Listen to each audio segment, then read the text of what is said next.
Hello friends, good morning. আমার ছেলে পুজো দিচ্ছে, দেখো আমার সোনা খুব ভালো পুজো দিতে পারে।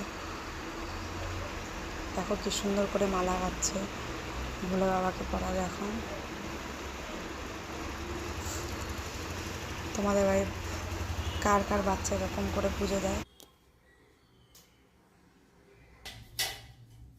ওইটাতে দিচ্ছিস কেন তুই? প্রদীপটা সরাই নে।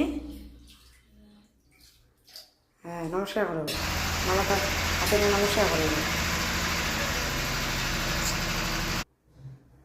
এবার ফুল দাও, দিবি কিন্তু মাথার উপরে দে। পুজো টুজো দিয়ে তারপরে যাবে স্কুলে। আবার দেখো দেশলাই ধরিয়ে মোমবাতি ধূপকাঠি ধরানোও শিখে গেছে। ওর খুব সাহস, দুষ্টুমি করে, তো এর জন্য বলেছে একটু ভালো করে পুজো দিতে। এই জন্য পুজো দিচ্ছে এখন। আবার চন্দন বাচ্চা এখন নিজের কপালে দেবে, গলায় দেবে।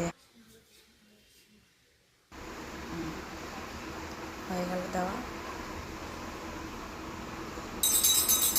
এখন কাজ ঘন্টা সব বাজাবে, আস্তে আস্তে সুন্দর করে বাজাচ্ছে আর সুন্দর করে গান করছে।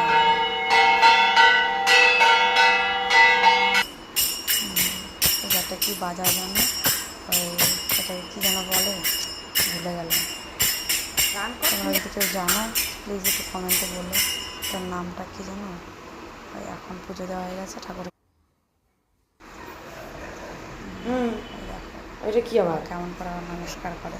এবার বন্ধ সব পুজো টুজো দেওয়া হয়ে গেছে, প্রসাদ দেবে এবার সবাইকে। ওই দেখ ওই দেখ দুষ্টুমি করছে, এমনি বন্ধ করতে পারছিস না? হ্যাঁ হ্যাঁ, ওরকম করে বন্ধ কর। নিভিয়ে দেয় আর দুষ্টুমি করছে। প্রসাদ দিতে আসছে সবাই।